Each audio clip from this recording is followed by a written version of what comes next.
There's a verse in the Bhagavad Gita that people twist to justify anything: manipulation, selfishness, even cruelty. They quote it to escape accountability, to avoid effort, to claim they're following divine wisdom. But they're not following Krishna. They're following their ego, wearing a spiritual mask.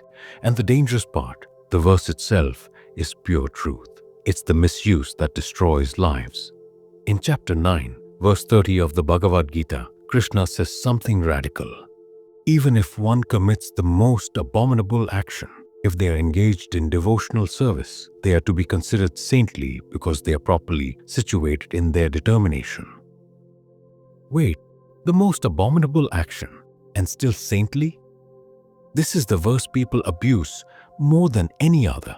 Someone lies, cheats, hurts others, then says, "But I'm devoted to God, so it's okay." Someone refuses to change their toxic behavior and claims Krishna said even sinners are saints if they're devoted. That's not what Krishna meant. That's spiritual bypassing at its worst. Because notice the key phrase, properly situated in their determination. Krishna isn't giving permission to sin freely. He's describing someone who has genuinely turned toward transformation. Someone who's struggling with their flaws, but fighting to overcome them. Someone who stumbles, but keeps moving toward truth. That's completely different from someone who uses devotion as an excuse to avoid growth. Real devotion makes you better. Fake devotion makes you comfortable with staying the same. So how do you know the difference? In chapter 16, verse 23, Krishna gives the filter. He who discards scriptural injunctions and acts according to his own whims attains neither perfection, nor happiness, nor the supreme destination. In simple words, you can't ignore what's right and wrong just because you claim to be devoted. Devotion doesn't override morality, it elevates it. If your devotion lets you harm people without consequence, that's not devotion, that's delusion. If your spirituality justifies your worst behavior, that's not wisdom, that's ego.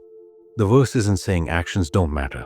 It's saying genuine transformation can redeem even the darkest past.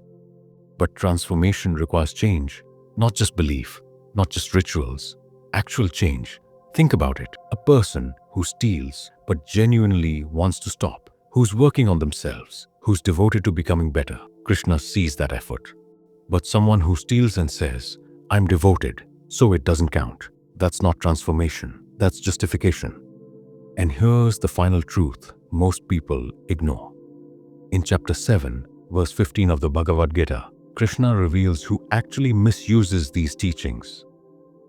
Those miscreants who are grossly foolish, who are lowest among mankind, whose knowledge is stolen by illusion, and who partake of the atheistic nature of demons, do not surrender unto me.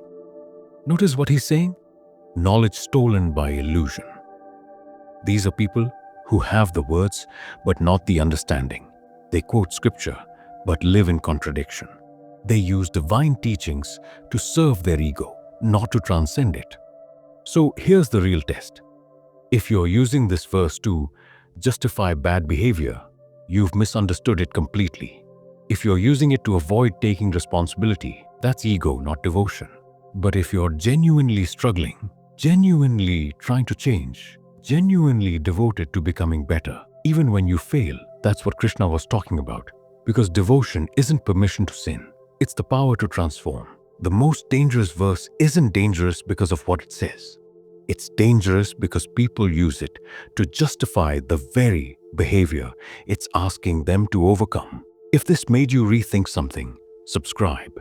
We're done misusing wisdom to avoid growth.